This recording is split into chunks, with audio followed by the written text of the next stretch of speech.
Obrigado por terem vindo, pelo interesse no nosso papo, na nossa carreira. Eu vou falar um pouquinho de início. Opa! Ah, tá aí. Da trajetória, né? E depois, como eu fui chamado para fazer mais esse TED que a gente fez lá na Unicinos, que é sobre escuta consciente de música, que é uma teoria ou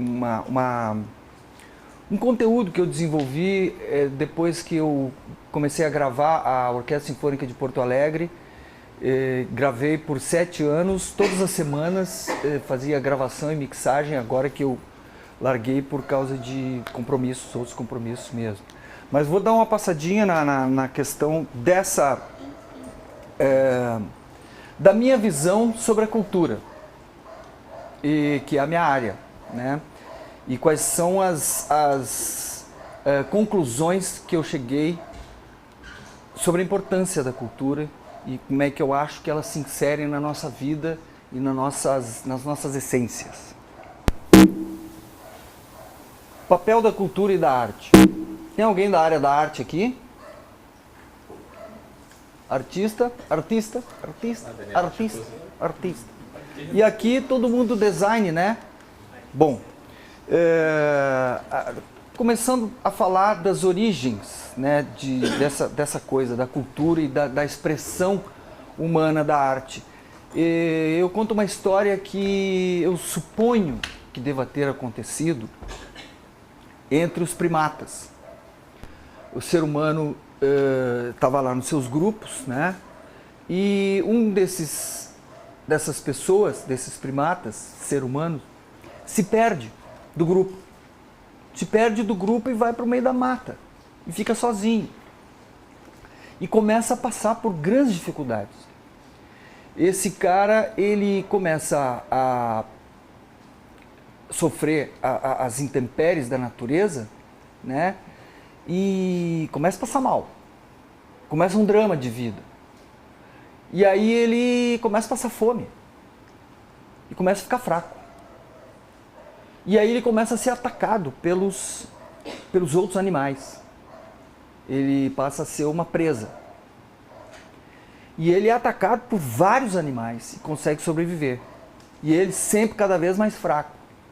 E longe da sua tribo. E até que ele se dá de cara com uma besta que estava saindo da água, aqueles animais que estavam aprendendo a rastejar na terra, e se dá de cara com aquele animal e o animal vai para cima dele e ele vai para cima do animal. E aí ele pega o tacape e consegue desacordar o animal. E aí ele come aquele animal. E aí ele consegue se restabelecer sua energia. E consegue seguir a trajetória no meio da floresta até que ele encontra a tribo de novo. E os caras dizem, pô, mas onde tu estava? Pô, a gente estava te procurando. E o cara começa a contar o que ele passou.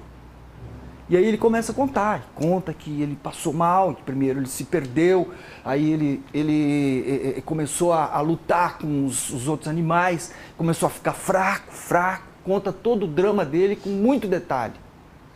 E aí ele conta que deu naquela besta e que comeu a carne, e ele se restabeleceu e conseguiu voltar e encontrar eles. E os caras, pô, foi tudo isso que se passou. Ele contou o drama, né, dele. Pô, vem cá, conta de novo. Aí juntou a tribo de novo, outros que não tinham ouvido. Conta aí de novo. Ah, eu passei mal, eu fui, pá, foi uma loucura, foi... Pá, e aí os caras... Mas como ele conta bem essa história, não é? Pá, conta de novo. No outro dia, faz o outro foguinho ali, conta aí de novo essa história. Ah, eu me perdi, passei mal, pá, quase morri, até que eu encontrei a besta, matei, comi, consegui voltar. E aí ele começou a gostar de contar essa história. E aí ele começou a anunciar. Hoje, vou contar a história de novo. Aí todo mundo se juntava ali. Aí ele já contava com grandes detalhes que nem tinha acontecido, né? Mas ele aumenta a história, coisa e tal. Daqui a pouco ele convida um outro para fazer o papel daquela besta. Não, fica aí que foi assim. Tu é a besta e tu vem e me ataca. Pá, Lua vem e me ataca. E eu fui, pá, pá. E conta, e aí começa a aumentar a trupe para contar aquela história. Daí até as novelas da Globo é só um passo. Então isso eu suponho que tenha sido o início da contação de histórias, né? E a representação de histórias, a representar as histórias, os dramas que a gente vive. Por isso é tão importante as histórias que a gente conta, né? Porque isso é uma coisa que diz respeito a todos nós. As histórias, os dramas humanos são muito similares nas vidas de todos nós. Por isso que a gente se enxerga nos filmes, a gente se enxerga nas novelas, até nas novelas a gente se enxerga, mas a gente se enxerga nas histórias. E isso é uma parte fundamental do processamento do sentido da vida. É contar as histórias. Porque se passou com ele, poxa, se passou com ele também, se passou comigo também isso. Então a gente processa a vida, o sentido da vida através das histórias que a gente escuta. Então esse cara, o Joseph Campbell, que foi um grande mitólogo americano, ele escreveu um livro chamado O Herói de Mil Faces. E ele criou um esquema para a contação de histórias, que é a jornada do herói. Essa jornada tem 12 estações. E é a trajetória do herói, quer dizer, nós somos o herói da nossa vida. Cada um é o herói da sua vida particular. A história particular de cada um diz respeito a um personagem principal que é cada um de nós, né? Então essas 12 estações, essas 12 setores, vamos dizer, da caminhada do herói, ela diz respeito a todos nós. Quando num filme não existe um desses setores, a gente já se perde na história. A gente já não se identifica e a história já não funciona. Então esse cara, ele é uma espécie de bíblia dos roteiristas de Hollywood e de tantas outras indústrias cinematográficas, porque esse negócio é a base para contar a história.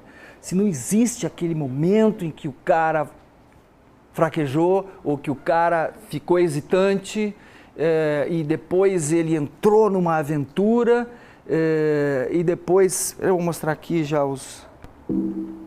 São esses. Primeiro ele está no mundo comum. O personagem começa aquela história. Às vezes a história começa já no outro estágio, mas tem que ter esses estágios todos aqui. Depois ele tem o chamado para a aventura. Quer dizer, tá lá, apresenta o personagem, esse é o fulano de tal. Aí acontece alguma coisa que ele, peraí, aconteceu alguma coisa estranha aqui na minha vida. Aí esse é o chamado para a aventura. Aí ele se recusa. Tem que haver a recusa. Tem que haver a recusa no meio de uma história, porque senão ele entra muito fácil na história, entendeu? Ele tem que recusar, diz, não, isso aí não vai me pegar, não vou. Mas daí a história é tão forte que ele é envolvido no meio de uma história e tem um encontro com um mentor. Alguém que diz para ele, olha, tu pode passar mal, ou é alguma figura que aparece que representa um mentor que vai estar junto com ele durante essa história. Depois tem o cruzamento do primeiro portal, e aí tem provações, e aí ele começa a sofrer, como aquele primata que começou a sofrer no primeiro momento. Aí ele tem alguns êxitos, aí ele já se entusiasma de se aprofundar nessa história. Daí ele tem algumas provações traumáticas, ele perde alguém, ou ele perde muito na história. Aí ele tem alguma recompensa que diz que ele deve continuar nessa história. Aí ele começa o caminho de volta na história. Aí ele é como se fosse a ressurreição do herói, né? Ele passa por uma morte, inclusive as histórias dos grandes líderes religiosos têm isso também, né? Eles passam por grandes provações, né? E aí tem a ressurreição do herói e tem o regresso do herói com o elixir. Se numa história qualquer não existem esses elementos nem sempre são tão aparentes, a gente tem que identificar eles, as pessoas se perdem. Então esse cara teve essa luz de organizar esse esquema dentro de uma contação de história. Joseph Campbell. Então, uma coisa que eu comentei aqui nesse espetáculo... Alguém teve no espetáculo aí no fim de semana, no sábado? Ninguém foi, só ela. Não, foi um momento muito legal, assim, do encontro da OSPA com o nosso trabalho, né? O nosso trabalho com a OSPA, a gente recebeu esse convite da OSPA para fazer um concerto juntos e foi incrível porque eles se caracterizaram todos de esbornianos, o maestro virou um conde e os músicos todos a caráter. E teve esses convidados fantásticos que foi o Ney Lisboa, Vitor Ramil e a escola de samba Imperatriz Dona Leopoldina e os coros sinfônicos, tudo. Então, sobre a Imperatriz Dona Leopoldina, que participou desse concerto nesse sábado, eu comentei lá no momento que, antes de chamar eles, eu tinha tocado um samba, e aí perguntei para a plateia, estava lotado, mais de 3.000 pessoas tinha lá, perguntei se gostava de samba, pessoal, vocês gostam de samba? Gostam de samba? Samba? Todo mundo gosta de samba, tá? E aí perguntei para eles, pô, não é a nosso folclore, não está no nosso DNA, não está na nossa informação cultural, genética, isso, dos imigrantes que vieram da África, coisa e tal, e não está na nossa base isso, não representa o Brasil? Sim, representa. Bom, então vou chamar a Imperatriz Dona Leopoldina, que é a escola de samba que fez um samba enredo num carnaval, escolheu o Tango de Tragédias como enredo, né? E colocou um delírio na avenida, 6 carros alegóricos que nós jamais imaginamos. Eles viajaram muito mais do que nós, que a gente viajava ali contando a história. Eles foram lá e fizeram 6 carros alegóricos com as universidades de ciências fictícias da Esbórnia, o castelo do Barão de Satolepe, a grande lixeira cultural. Pessoal da periferia fez isso. E um samba enredo maravilhoso, falando da Esbórnia e do conteúdo que a gente apresentava, muito legítimo. No outro ano, eles fizeram o samba enredo da OSPA. Então, eles estão enxergando o que a gente faz, entende? O pessoal da periferia sabe o que a gente faz, eles se preocupam em se informar. Né? Então eu fiz questão de trazer eles para o palco com a orquestra sinfônica para tocar com a gente, para mostrar como é legítimo o que eles estão fazendo e como eles complementam a nossa vida com a visão deles sobre o nosso trabalho e como nós temos que enxergar o que eles fazem também, porque é o folclore. E o folclore, o que eu considero que é o folclore, é a natureza humana. A natureza humana o que é? É a natureza. Nós somos a natureza. A gente acha muitas vezes que a natureza, onde é que está? Está lá. Está lá no mato. A natureza está lá no mato. Está lá nos bichos, na natureza. E a gente não se considera natureza. Mas a gente é 3% diferente, o nosso DNA, dos macacos. 3%. Então, a gente tem muito da natureza, né?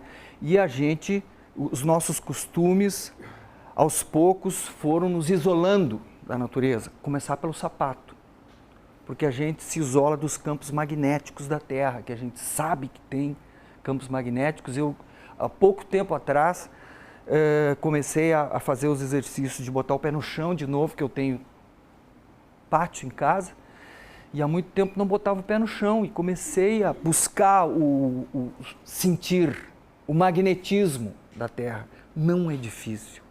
Não é difícil, é só prestar atenção, não tem nada de espiritismo, nem um pouquinho, é pura eletricidade, magnetismo.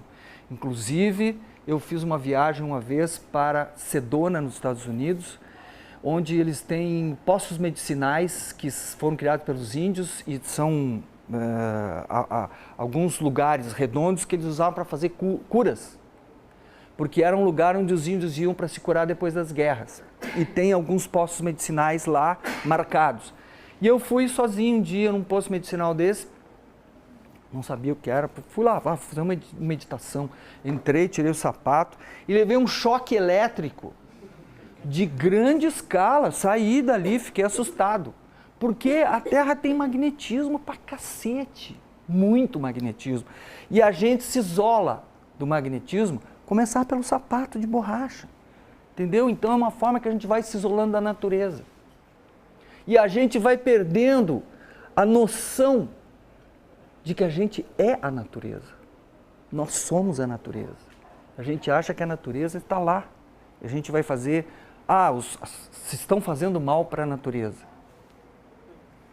Bom, se estão fazendo mal para a natureza, estão fazendo mal para nós, porque nós somos a natureza, nós somos uma coisa só.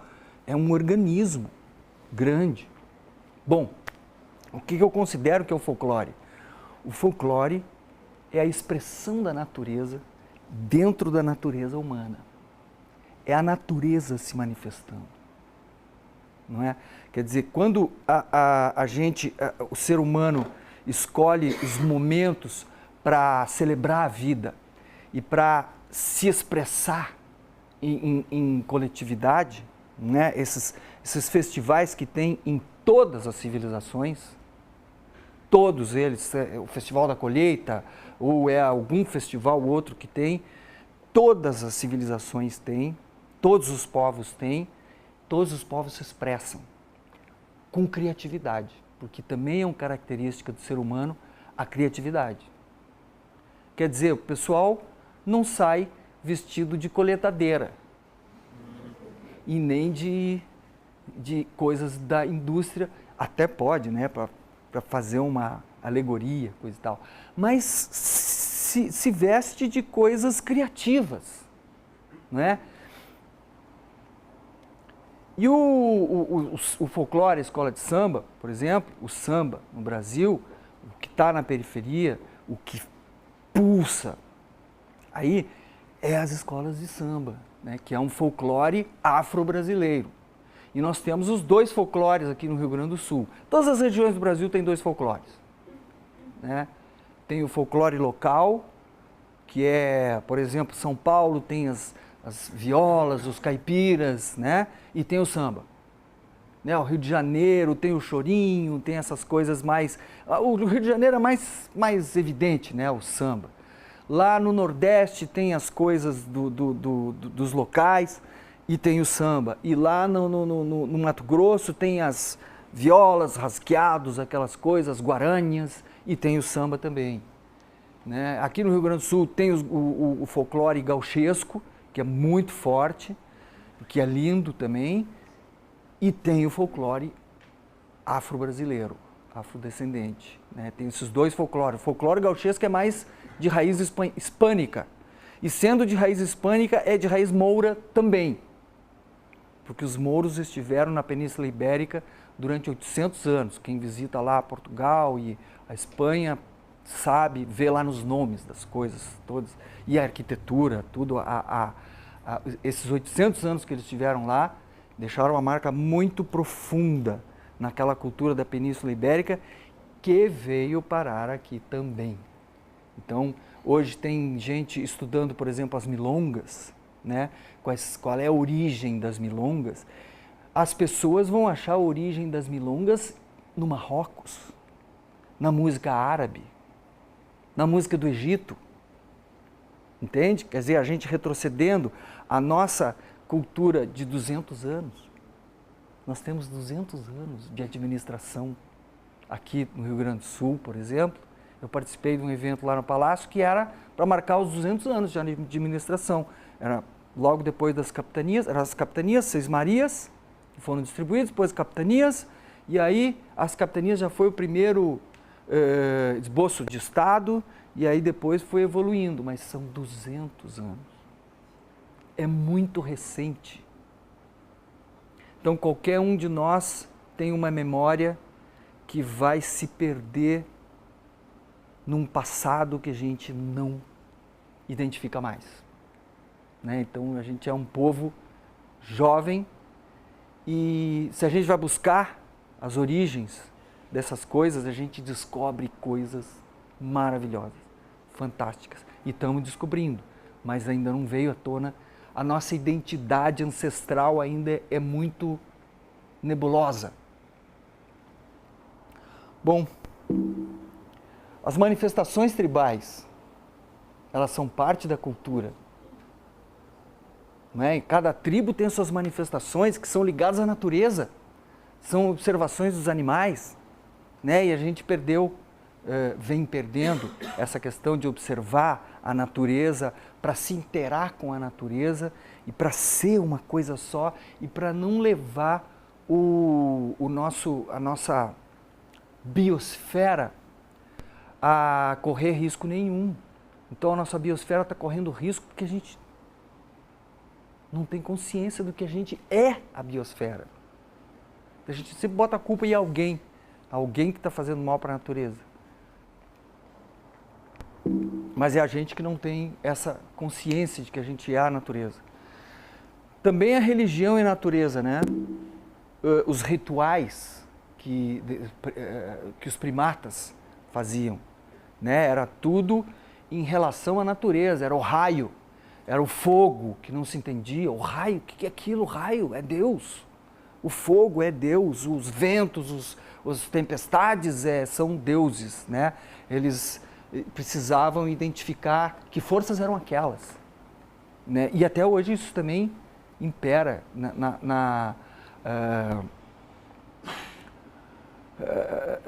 no que veio, né, desse conhecimento primitivo, os rituais primitivos, as forças da natureza. Bom, aí na Grécia Antiga começou um formato de teatro mais oficial, que daí os caras disseram, esse negócio de contar história é legal, vamos contar a história então organizada, vamos fazer os grupos aí, os coros gregos para contar uma história, né? Então lá na Grécia, onde nesta era aí uma cultura começou a se fundamentar de verdade, que tem-se mais essa história aí, que tem esses, a gente pode pesquisar e acha, né? Rituais dionisíacos, também eram os deuses Dionísio, que era um deus do teatro também. Aqui eu trago esse elemento que é muito ligado à religião, que é a fé. E a fé, nesse caso, transportada para o nosso dia a dia, na verdade, ela é um atributo do espírito criativo. Ela não é uma coisa das religiões, porque ela vem de muito antes. As religiões se estabeleceram depois de o ser humano já ter a fé, né? As religiões organizaram a questão da fé para se beneficiar em termos de poderes, né? Porque as religiões foram ganhando importância. Então a fé passou a ser um negócio pregado para que as pessoas obedeçam. Tu precisa ter fé num negócio. Mas eu não estou vendo nada, mas como eu vou ter fé? Então tu vai para o inferno. Tu tem que ter fé. Mas eu não vejo, eu não sinto nada. Como é que eu vou ter fé num negócio que eu não sei o que... é? Tu não tem fé? Então já começa por aí. Não tem fé, assina aqui que tu vai para o inferno. Né? Mas a fé é um atributo do espírito criativo. As pessoas precisam ter fé naquilo que acreditam para fazer para uma construção, né? Na sua vida. Cada pessoa precisa ter fé numa coisa e botar fé naquilo é mais importante, às vezes não, para mim é sempre, do que ter fé em alguma outra coisa qualquer. Inclusive, ter fé em coisas que a pessoa não enxerga e acha que é importante ter aquela fé, também é importante, porque a fé é um atributo do espírito criativo. Através da fé as pessoas constroem.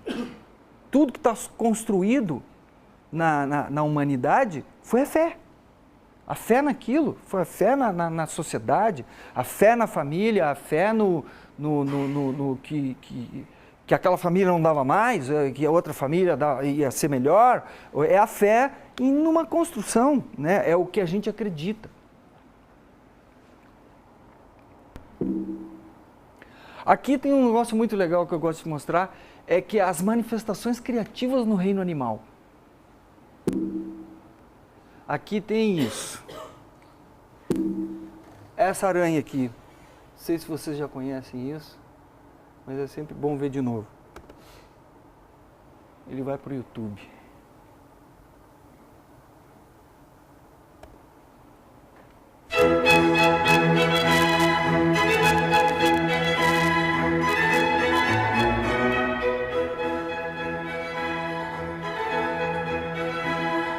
É aranha-pavão.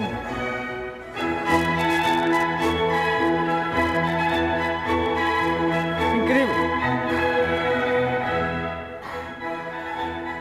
Não tem a ver com aquelas manifestações tribais, como é que elas se vestem, sabe? Na observação da natureza.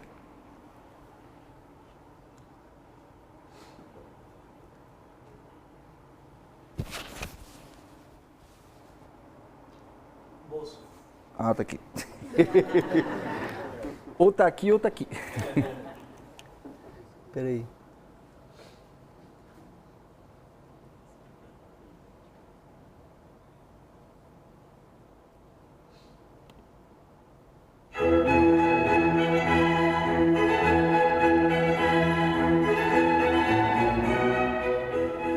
Espera aí.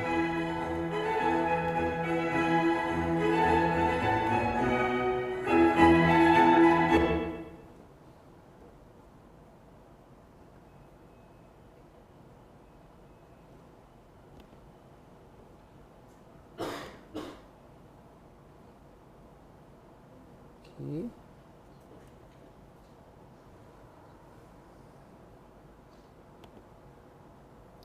Agora a gente fez uma montagem muito interessante. Olha que incrível essa aranha, as cores.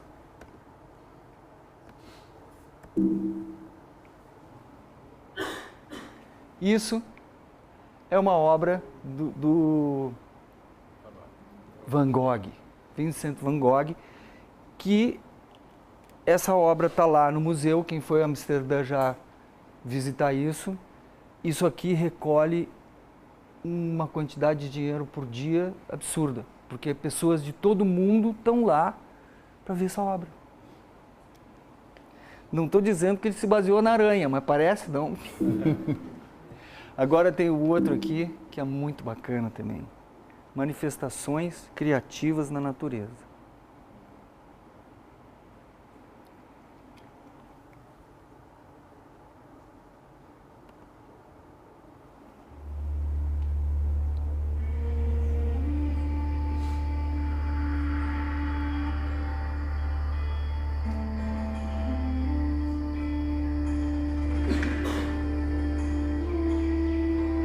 Olha esse bicho.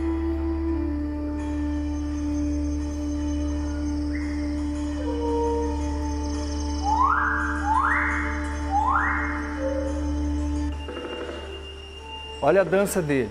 É uma dança de acasalamento, que ele tá se exibindo para ela.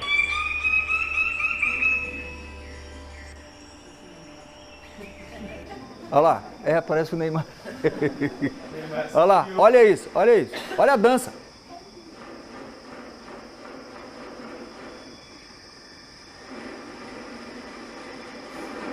Olha isso. Olha ela. Olha aí, dança dos famosos. É. Não, daqui a pouco o negócio fica...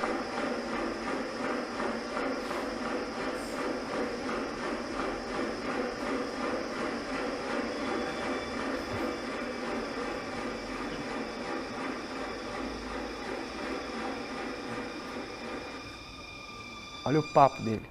Olha isso, tem outra parte aqui incrível. Olha isso.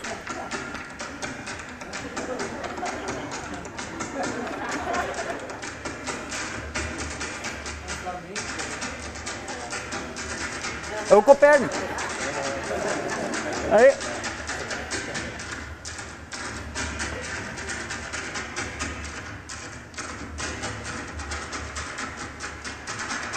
Olha só.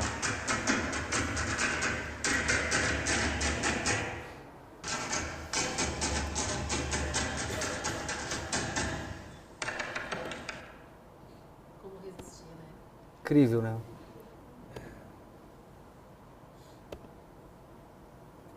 Isso para falar de cultura, né? Então, folclore literário. O folclore literário também são as fábulas locais. Não é? São essas histórias que são contadas de um para o outro, que viram livros e se desenvolvem numa coisa como... Bom, aqui tem a lenda do Neguinho do Pastoreio, que um conta para o outro, né? São tradições orais. Shakespeare e os bardos. Né? Quando chegou Shakespeare, então, houve uma síntese daquilo que vinha sendo criado no folclore local, naquele lugar ali, né? Celta, uma tradição celta que chega ali na Inglaterra. Eu comparo, eu não tenho medo. O Jaime Caetano Brown vocês não conhecem, que as pessoas não conhecem o Jaime Caetano Brown, que ele é um pajador das missões. Já morreu, mas deixou muitos discos. Jaime Caetano Brown tem um poder de colocar nas palavras as imagens e a harmonia das palavras. É um bardo. É um bardo que lida com as palavras e o poder das imagens que ele sugere, né? E a beleza das palavras que ele coloca e a força com que ele desenvolve uma história. Então são histórias grandes, é como os cordéis do Nordeste, mas ele tem esse sotaque das missões, que é como se estivesse saboreando as palavras, como se estivesse comendo uma costela. Jaime Caetano Brown, eu recomendo para vocês. Isso deveria ser estudado nas universidades. É por isso que nós não nos conhecemos. É porque a gente não bota o pé no chão, não escuta o Jaime Caetano Brown, que é como se fosse... o Jaime Caetano Brown é a natureza humana nas palavras. A habilidade que ele tem de colocar as palavras, de fazer tu viajar numa história e diz, incrível, como é que ele rimou isso com aquilo e a imagem que ele formou. Né? O Rock de Galpão, que é um trabalho que eu dirijo, nós gravamos 2 pajadas do Jaime Caetano Brown, que são histórias longas assim que ele conta, mas com uma base roqueira por baixo, né? Então a garotada que escuta aquela história com aquela base de guitarras e coisa, já fica totalmente mais ambientado do que ter que pegar um disco do Jaime Caetano Brown, porque fica muito distante dos costumes que ele tem no momento, a meninada, né? Literatura e teatro. Bom, aqui estão 3 exemplos que a indústria utilizou assim com tudo, né?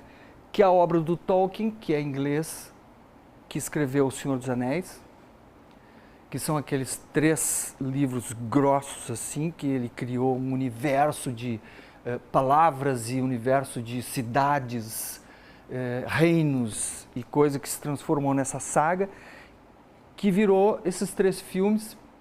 E agora tem outros filmes derivados daquilo, né, que são histórias que se proliferam.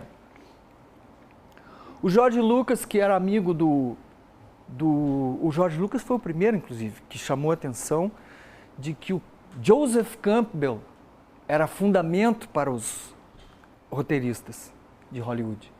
Então ele era amigo do Joseph Campbell, George Lucas, que escreveu essa saga Star Wars, que também quer dizer muito, diz muito para todo mundo, né, para todos nós. E a J.K. Rowling, que escreveu os livros do Harry Potter que se transformaram em 8 filmes que um amigo meu esses dias perguntou, pô, eu queria falar de Deus para o meu filho, né? Como é que eu faço, sabe? Eu não tenho ainda, assim, certeza das religiões, como é que eu posso encaminhar essas coisas? Eu digo, cara, não diz nada para ele, bota ele para ver o Harry Potter que ele vai entender tudo. Não precisa falar de Deus. Não precisa falar de nada, que ele vai entender o que é o bem, o que é a ética, o que é o mal, quais são as consequências de quem faz o mal, quais são as consequências de quem faz o bem, quais são as energias que as pessoas lidam com isso ou com aquilo. Está super claro aqui no Harry Potter. É muito mais claro do que as religiões propõem. É muito mais prático para as crianças entender isso. O Star Wars, a mesma coisa, o lado escuro da força, o lado claro da força, os Jedi, com o que eles estão lidando, quem é que dirige a Estrela da Morte, quais são os perigos de destruição daquela civilização ali, quem é que está lutando para defender os princípios humanos, valores humanos, né? É muito claro nisso aqui. Mesma coisa o Senhor dos Anéis. Eles estão atrás do anel que dá o poder absoluto. Então, é muito claro, é a política. Entende? Está atrás do poder. Quem tem o anel, inclusive, perde o discernimento das coisas. O cara que está guardando o anel, quando ele bota o anel, ele perde o discernimento. É o poder que ele ganha que a pessoa perde o discernimento, que é o que acontece com nós, pobres seres humanos, quando assumimos posições de poder normalmente. Existem exceções, mas o ser humano a tendência é essa, né, assim. Literatura e cinema. Aquelas histórias lá que os primatas contaram, passaram para os livros e entrou para a indústria. Então a indústria hoje, nós como a língua portuguesa, né, quando é que nós começamos a sermos aculturados? É isso, né, que se diz? Quer dizer, ser tomado por outra cultura. Que nós tivemos na história recente, que eu posso dizer recente da humanidade, porque diz que antes do dilúvio teve muita coisa, né, aconteceu, e hoje a gente tem cientistas mergulhando e achando civilizações no fundo do mar.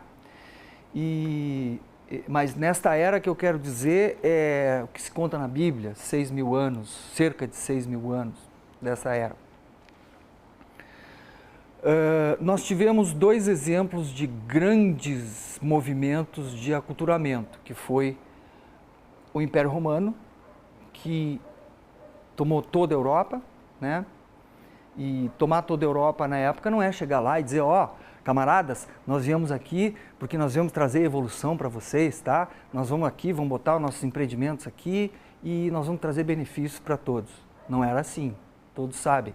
Entravam nos países, arrasavam com tudo, matavam, roubavam tudo, levavam para Roma. Bom, chegou em Jerusalém, Império Romano. Na época de Jesus, quem é que era o governador de Jerusalém? Pôncio Pilatos. Qual era a nacionalidade dele? Romano. Que raio estava fazendo o romano no governo de Jerusalém? Bom, era para arrasar. Era para o poder do Império Romano que estava lá. Que não era brincadeira, matava, saqueava, levava para Roma. Olha só, tantos séculos o Império Romano se desenvolvendo. Quando as nações começaram a se recuperar, olha como é que se conta a história. Se recuperar, aí eram as invasões bárbaras. Né? Teve as invasões bárbaras também, que era dos otomanos e outras civilizações, mas se conta isso, né? Então, Roma foi se retirando, ficou na Itália ali, Roma, com um poderio incalculável, que botou aquele cercadinho ali no Vaticano, né? Então, Roma tem Roma, mas o Vaticano é o país do Vaticano. Porque tem que defender os seus poderes, né, um país que conquistou tanto, né, afinal, tem que defender as suas riquezas. Tudo bem. É assim é que é. Bom, na década de 40, da década de 30, 40, quando a indústria do cinema começou a evoluir e começou a exportar o seu produto, que era um produto fantástico, de primeira linha, que era o cinema, nós começamos a nos encantar, porque é fantástico o cinema que Hollywood faz. É maravilhoso. Então veio aquela carga toda da indústria, e a indústria começou a se fortalecer porque começou a exportar para outros países. Lembrando que na época do Império Romano, qual a língua que se falava em toda aquela esfera conquistada? Eram as línguas locais e o latim. Hoje, depois da década de 40 e 50, quando a gente foi tomado pela cultura inglesa, é o inglês que se fala. Então os filmes, as músicas maravilhosas dos americanos, dos ingleses, os grupos que tomaram o mundo inteiro, incríveis, os Beatles, os Rolling Stones, os grupos americanos, todos falando inglês, pum! Foi muito mais fácil que o Império Romano. Não precisou matar muita gente, só começou a falar e apresentar a cultura e tchum! Fomos ganhos pela língua. E é uma produção incrível, né, que eles nos apresentam. Fora isso, tem toda a questão econômica, mas em cima da questão cultural veio primeiro. A questão cultural veio primeiro. Então, a língua se impôs, a arte se impôs, e nós ficamos...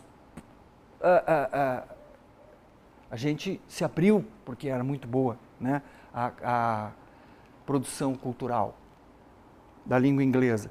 E é um domínio total. Hoje a gente tem uma dificuldade de ver um filme de outra língua. Ficar procurando lá, né? Pô, queria ver um filme em espanhol, um filme em francês, ou saber o que se faz. Uma música francesa, música de outros países, todo mundo faz música, né? Mas a gente só escuta música em inglês. Escuta em português porque é muito forte a nossa música. Poderia estar escutando menos. Bom, experiências de cinema que eu tive, falando no cinema, a maioria das experiências de cinema que eu tive foi na poltrona do cinema e na poltrona da minha casa. Mas umas poucas experiências que eu tive foram super bem sucedidas, reconhecidas, como esse filme que a gente fez aqui em Porto Alegre, se chama A Festa de Margarete, que é um filme mudo e preto e branco, que custou muito pouco, porque nós trabalhamos todos, fizemos um mutirão para fazer esse filme. Como o diretor é gaúcho, mora nos Estados Unidos há mais de 20 anos, o filme foi lançado lá e teve uma repercussão que a gente jamais esperava. Eles acharam muito interessante um filme mudo e preto e branco a essas alturas da indústria do cinema americano, que ninguém tinha coragem, ou não tinha pensado de fazer um filme mudo e preto e branco. O artista veio bem depois, inclusive a Festa de Margarete teve em festivais onde o pessoal que fez o filme do artista, aquele filme francês que ganhou o Oscar, também estava. Então, considero que esse filme possa ter chamado a atenção. Pô, os caras fizeram um filme bagaceiro lá, um filme interessante, mas bagaceiro, sem orçamento. Vamos fazer um filme preto e branco aqui, com um orçamento legal, um negócio. É do ano 2000. Então, aqui tem um pedacinho. Mas assim, ele passou no primeiro, estreou a primeira vez que a gente viu o filme fora da telinha do computador, porque a gente estava montando, eu fiz a trilha também. É um filme mudo preto e branco com 80 minutos de trilha. A primeira vez que a gente viu na tela foi lá, num festival nos Estados Unidos, o Havana Film Festival, que eram filmes latino-americanos, em Nova York.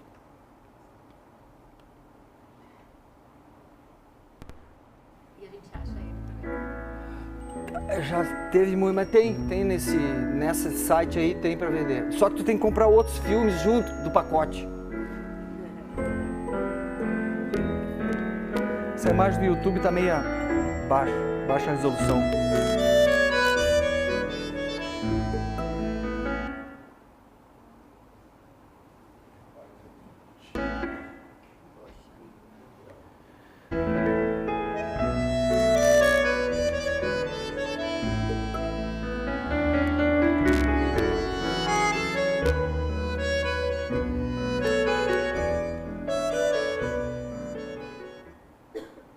Pedacinho, pequenininho. Mas enfim, esse filme foi lançado lá por essa...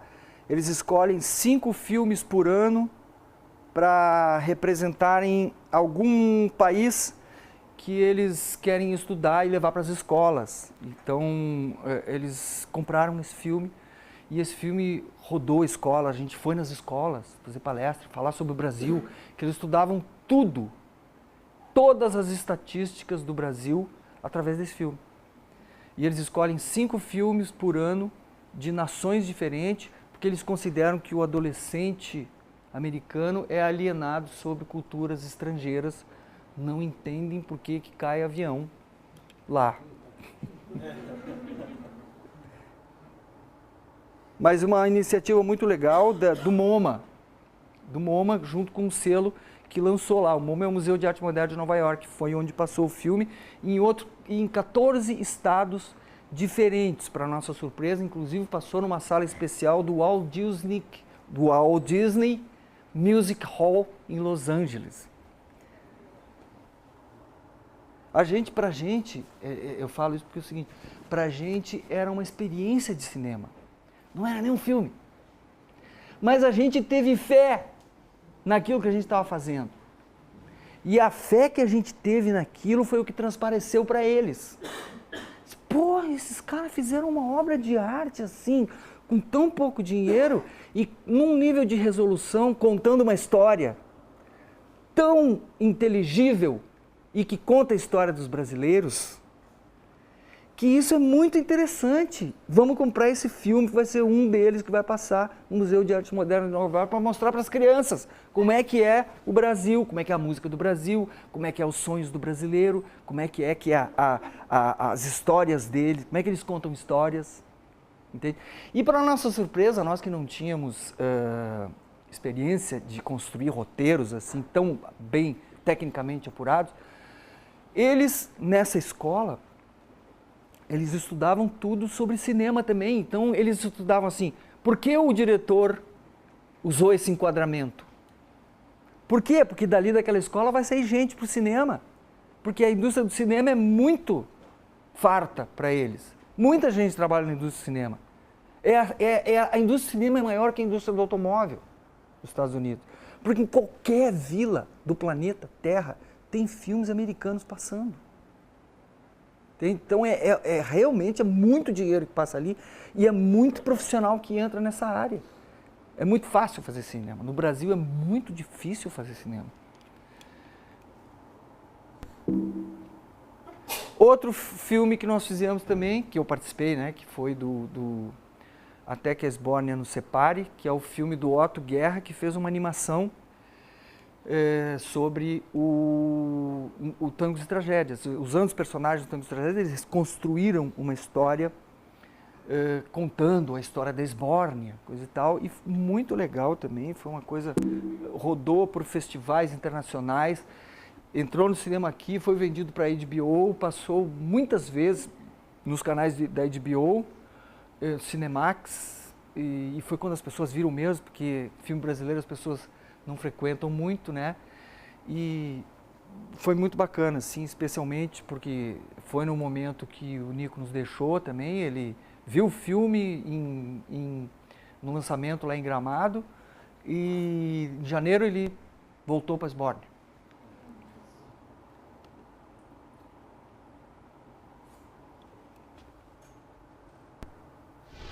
Você Quanto tempo já foi a Esbórnia?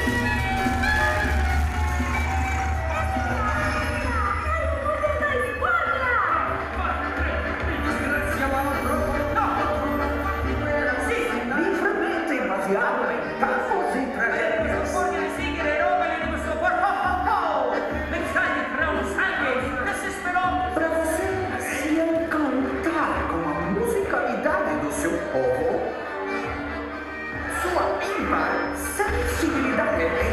cautiva seus mais profundos costumes e tradições.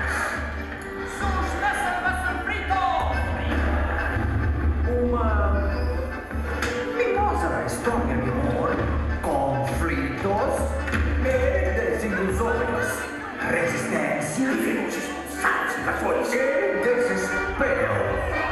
O país inteiro a ponto de explodir. Nas vozes de Arlete Salles, André Alejandra, Fernanda Takai, Nico Nikolaevski, Ike Gomes e grande elenco. Você nunca foi a Esbórnia? Então vá, até que a Esbórnia nos separe. Nós nascemos na Esbórnia! Em breve, nos cinemas e mares do mundo. Vamos, sem discutir. Já estamos atrasados para a festa. Vamos, anda, vai!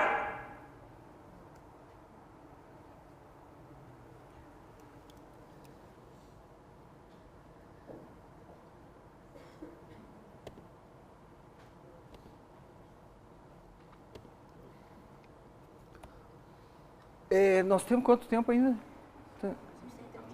Tá bom. Então, falar também de cinema e histórias e coisas que são contadas, né? E onde isso pode parar, essas coisas que a gente às vezes não acredita que possa ir tão longe, né? Esse livro do Moacir Scliar, que o Moacir Scliar para mim era o meu escritor preferido.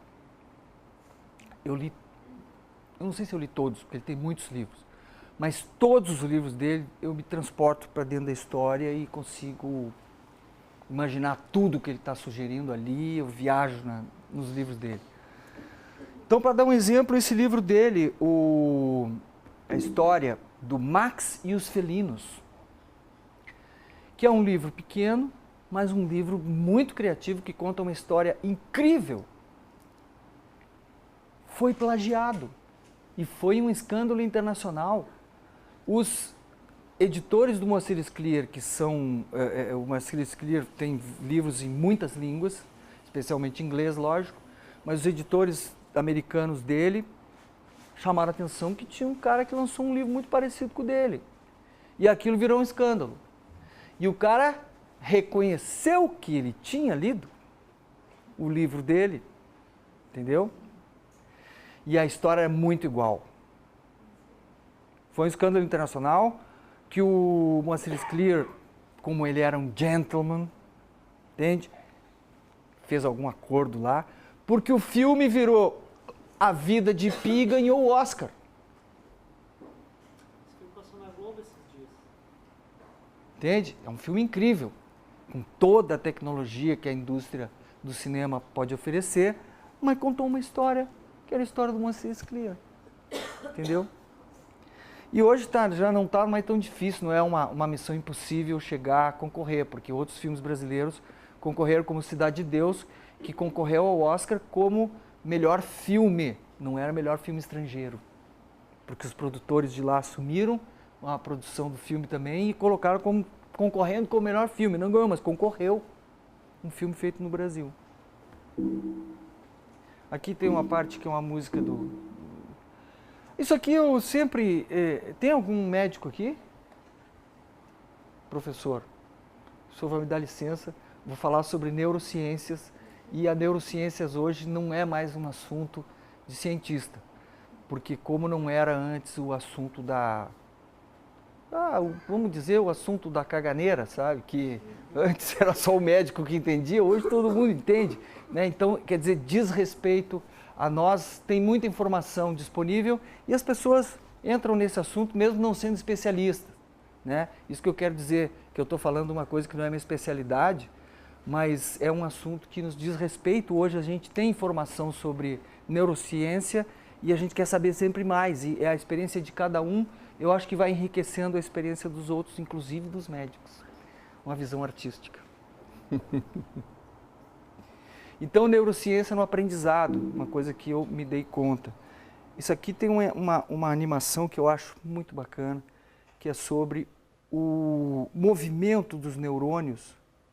Qual é a sua área? Qual é a sua área? Pediatria. Pediatria.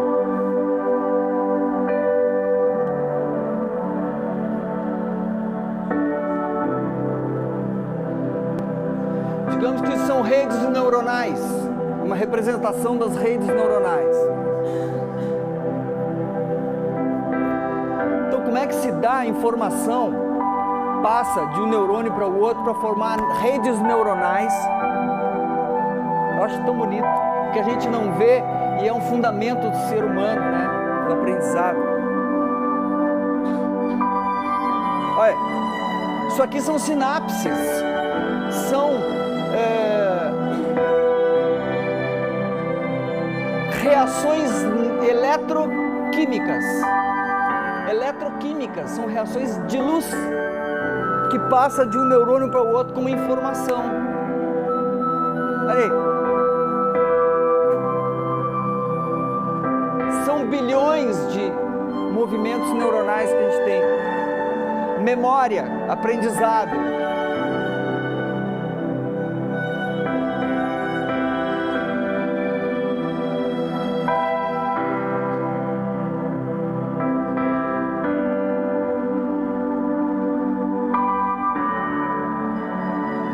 Neuroreceptores, neurotransmissores, neuroreceptores.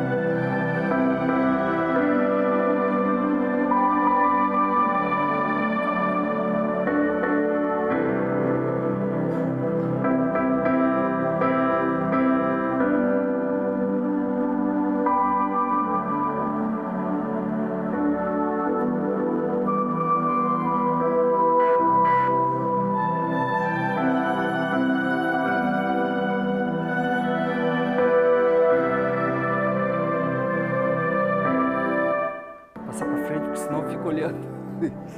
Tá. Isso.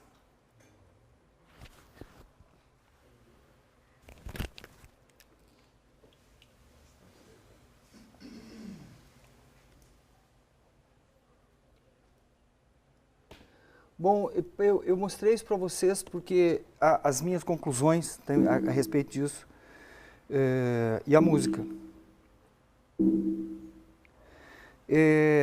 O aprendizado, isso que me chamou a atenção nessa questão. O aprendizado está intimamente ligado com a questão dos neurônios, porque para mim fazer um movimento no violino, por exemplo, para mim tocar o violino, que é um momento sempre que eu nem trouxe violino hoje, mas eu pego uma pessoa para dar plateia e dou o violino para ela tocar. Toca aí. Aí ela vai, o som é horrível. Realmente, para tocar violino, a gente tem que ter um instrutor bom e é um período, o período inicial do violino é sofrível, porque o violino é um instrumento difícil, né? No piano a gente vai ali, pum, toca, a nota está ali. O violão faz as posições, a nota está ali. No violino tem que passar o arco, é o atrito do arco nas cordas que dá o som. E esse atrito do arco nas cordas, ele é conflituoso. E para quem não sabe tocar, tira um som desagradável. Sempre para quem está aprendendo a tocar, também. Então, os primeiros anos do violino é difícil de seguir adiante. Só segue adiante quem é violinista mesmo. Porque tem que ter um quê para aquilo, sabe? Porque as pessoas desistem nos primeiros anos. Então, para a gente tirar um som agradável no violino, a gente tem que fazer o movimento de repetição, repetir tantas vezes quanto for necessária para criar uma reação eletroquímica entre os neurônios, para que se crie uma rede de neurônios, uma nova rede de neurônios, que vai dar o comando correto para a gente mover o arco e fazer a nota soar agradável. Então isso é muito estudo, muita repetição para criar as redes de neurônio. E depois da vida do violinista, toda ela é com isso, porque cada obra nova, ele tem que criar novas redes para dar os movimentos corretos. Então, é um novo período de estudo para aprender aquela obra e para criar as redes corretas, porque daí ele aprendeu aquela música, aquela nova música. E aprendeu a construir uma interpretação. Então, são várias questões que entram naquele universo ali que prova para mim, aquela animação ali, que nós somos biocomputadores. Um termo que eu aprendi num escritor que eu recorro sempre. E eu acredito nisso, nós somos uma máquina biológica. Ela é toda certinha, ela trabalha toda certinha, a gente come e as enzimas fazem o trabalho e então é uma máquina maravilhosa, que trabalha muito bem e que tem um tempo de duração e que tem aquela CPU ali incrível que é o cérebro.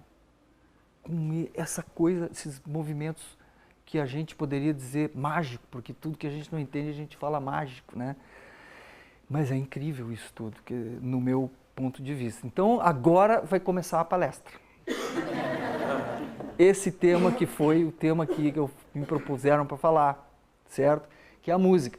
Mas eu achei interessante colocar aquilo tudo antes, porque aquele tema do TED lá era mais, que eu fiz na Unicinos, era mais específico, né? E era mais música. Então, como eu estava dizendo, eu gravei a Orquestra Sinfônica de Porto Alegre durante 7 anos, todas as terças-feiras. Ia lá, e a orquestra da Unicino, da ULBRA também, que são 2 orquestras muito boas. E eu sou da área da música, eu sou músico profissional desde os 15 anos. Comecei a tocar em bailes no interior, depois comecei a estudar música, estudei violino, até escutava música clássica, eu não sou da área sinfônica, não era, né? Porque depois que eu comecei a passar a gravar, eu passei a me inteirar daquele universo. E eu tinha uma sensação, nos primeiros anos gravando,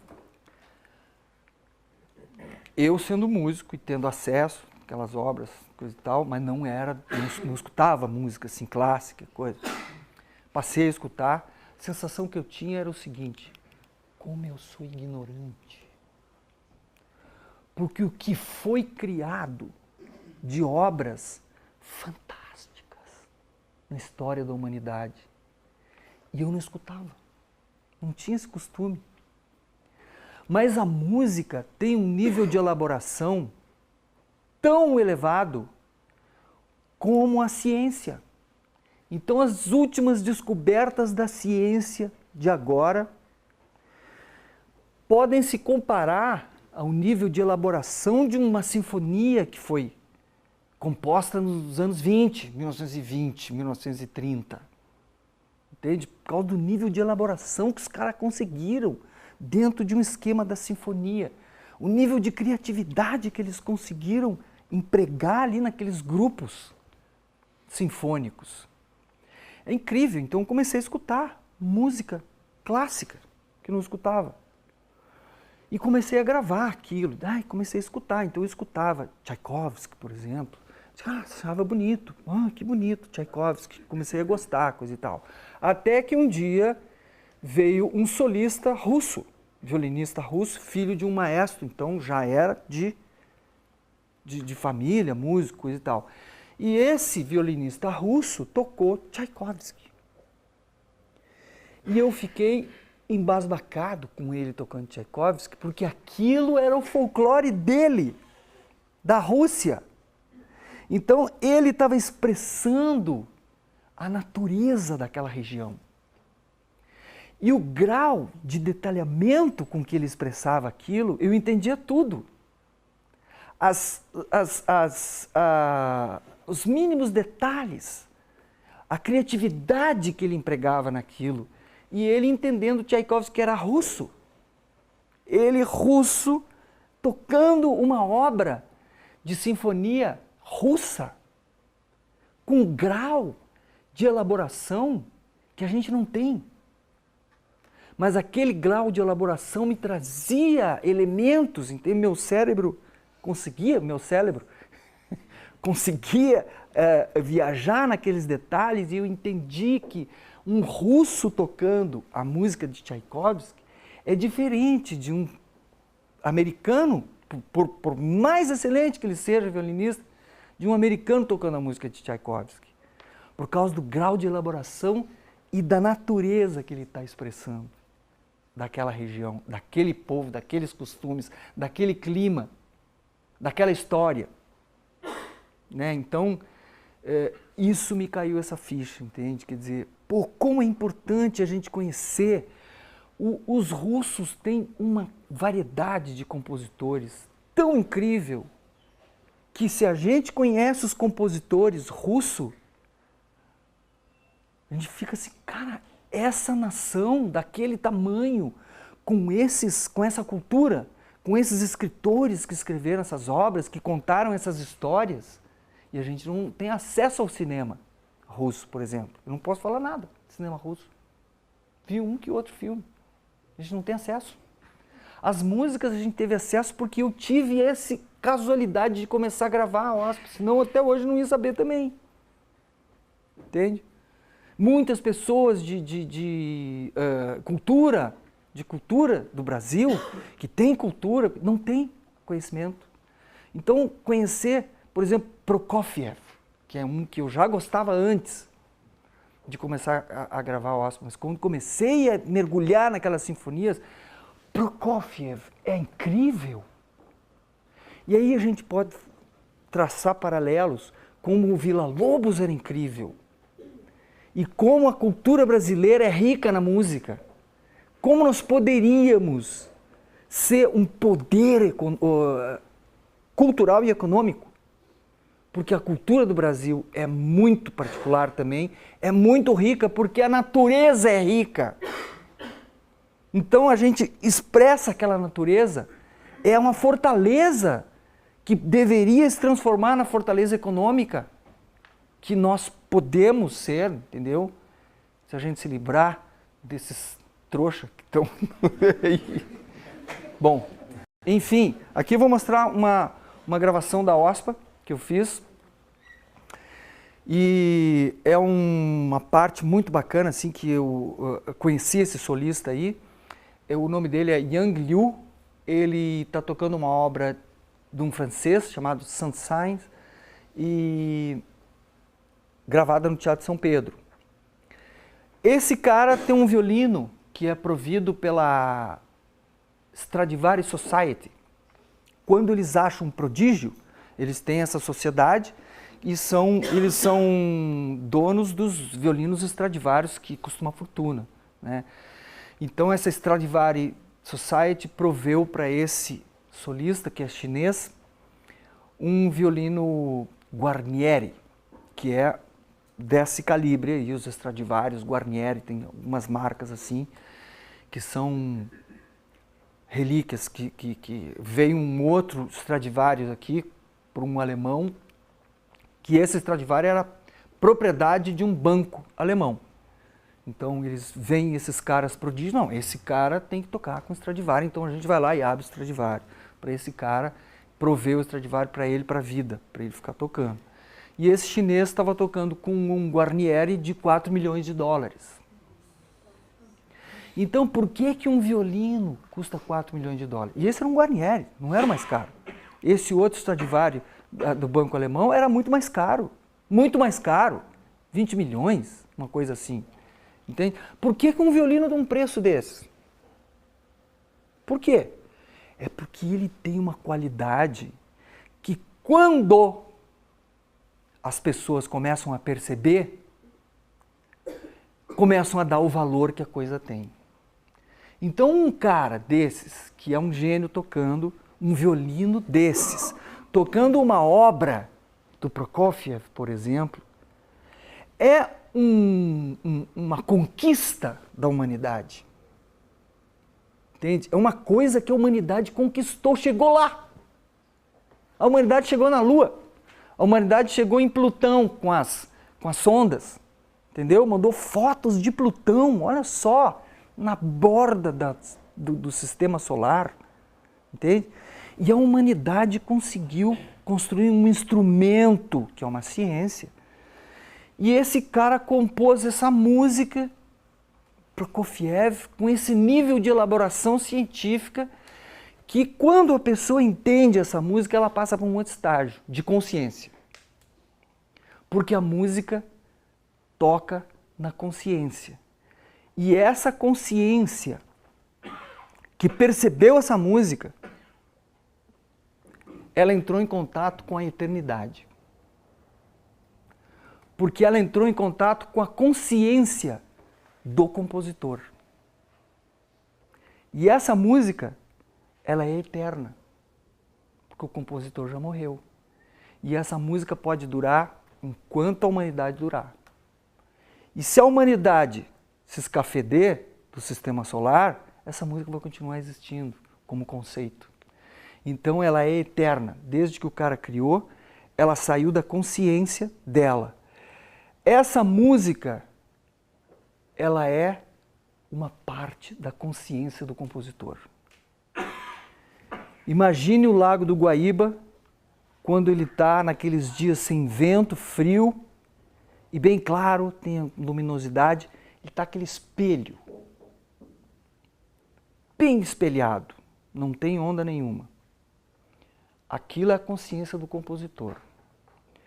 Imagina que o compositor começa a elaborar a sua criatividade em cima da consciência dele. Ele começa conscientemente a escolher uma sequência de notas.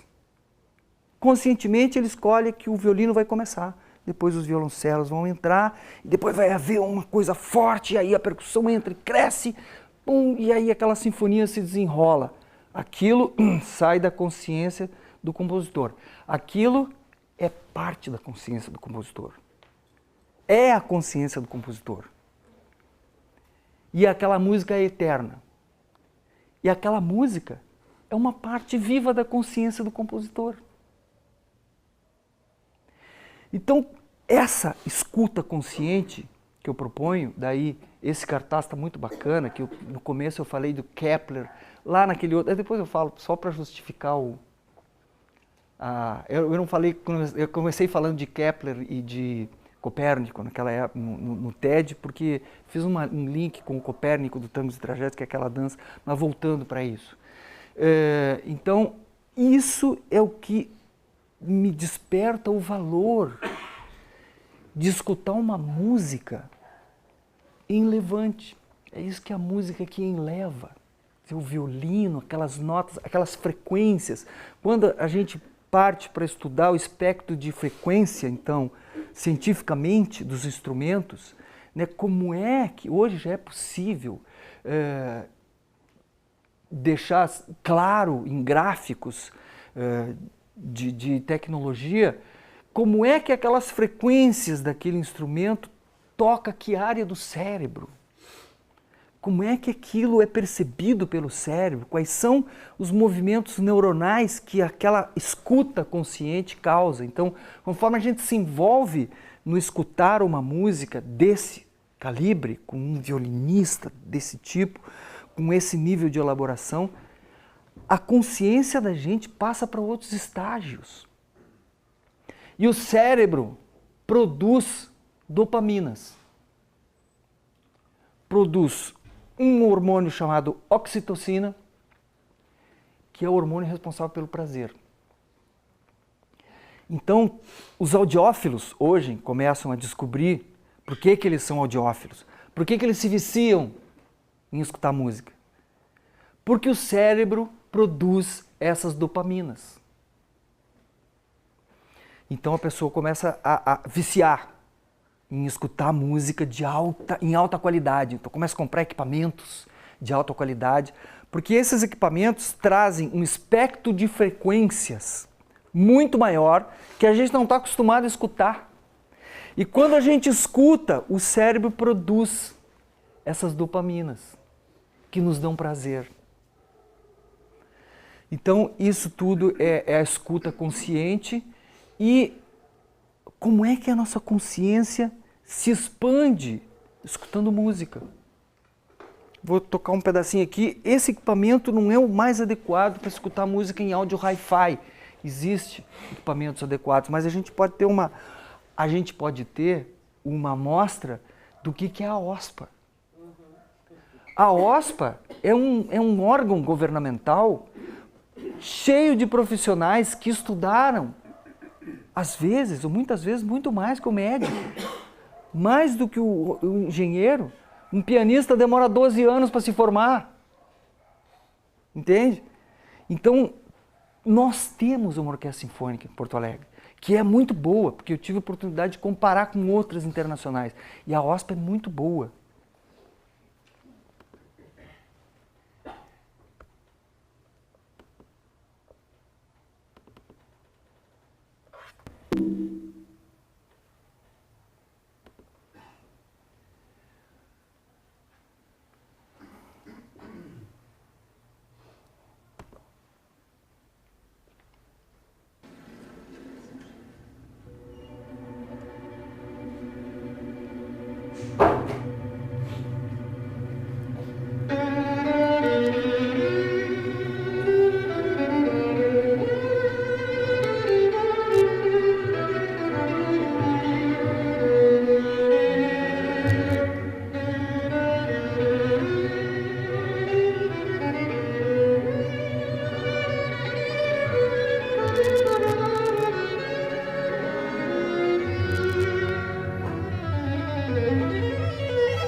Pedacinho.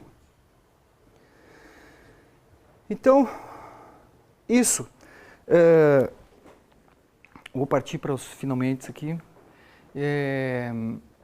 Tem uma teoria de dois cientistas novos, que é o Robert Penrose e o Stuart Hameroff. Dois cientistas que estão levantando uma teoria muito interessante que fala que a consciência, eles mapearam uma coisa dentro da célula que se chama microtubulações.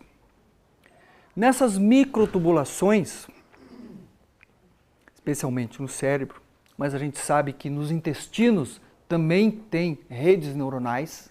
No intestino tem rede de neurônio. E essas microtubulações, eles consideram que a consciência passa por ali. E que a consciência é uma coisa que está fora dessa dimensão.